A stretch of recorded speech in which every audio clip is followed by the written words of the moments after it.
For more on the aftermath of Super Tuesday, I'm joined by Germano Almeida. He's joining us from Portugal. He is also the author of stories from the White House. He's a Portuguese blogger who covers the White House. What do you make of things last night? Any surprises for you?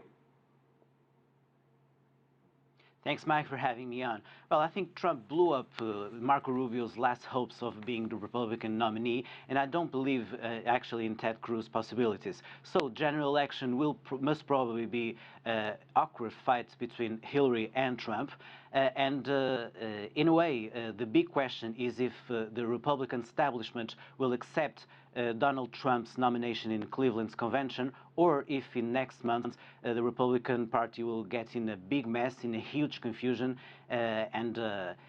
because Donald Trump will be the first in the Republican race, and with more delegates, the question is if the Republican Party will accept him. You said huge confusion. One might say that that's all we've seen thus far. It's been a very interesting presidential election campaign. How are people there in Portugal and perhaps Europe in general looking at this election spectacle?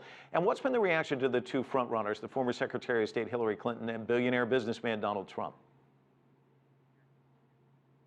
Well, Mike, in a way, it's a shock here in Europe because some months ago, nobody in Europe believed that a candidate as Donald Trump would be chosen by Republicans. I think it's a shame for the Republican Party, and it's because we see Donald Trump as a dangerous and a bizarre candidate.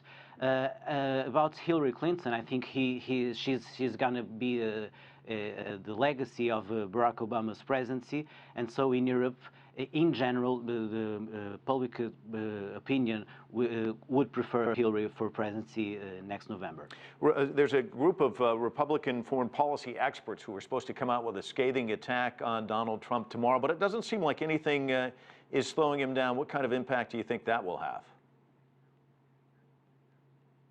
Well, I think the Christies endorsement of Donald Trump could get a turning point in the Republican Party because some weeks ago Donald Trump was seen as an outsider, as a guy who was not with the Republican values.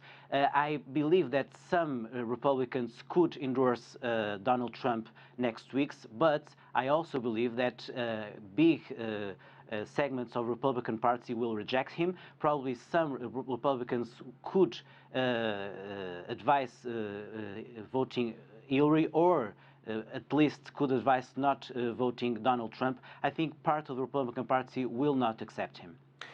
Today's developments, Ben Carson saying he's not ready to quit. He didn't formally suspend his campaign, but he says he told his supporters he doesn't see a path forward. He is not going to participate in Thursday's debate in Detroit. Can you talk to me about the remarkable rise and fall of Carson, who was once a frontrunner?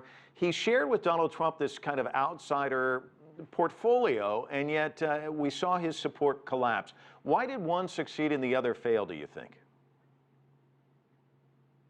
Well, Mike, I think actually Dr. Ben Carson is another victim of Trump's success because, as you said, Ben Carson shared with Donald Trump some view of criticizing Washington, criticizing politics.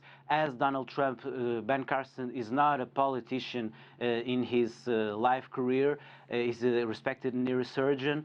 So I think if Donald Trump would not have that success, probably Ben Carson could move along. I think he's doing well in dropping out because he doesn't see a path forwards, and probably without Donald Trump in the race, Ben Carson could get more percentage. All right. Thanks so much for joining us. Certainly appreciate your perspective.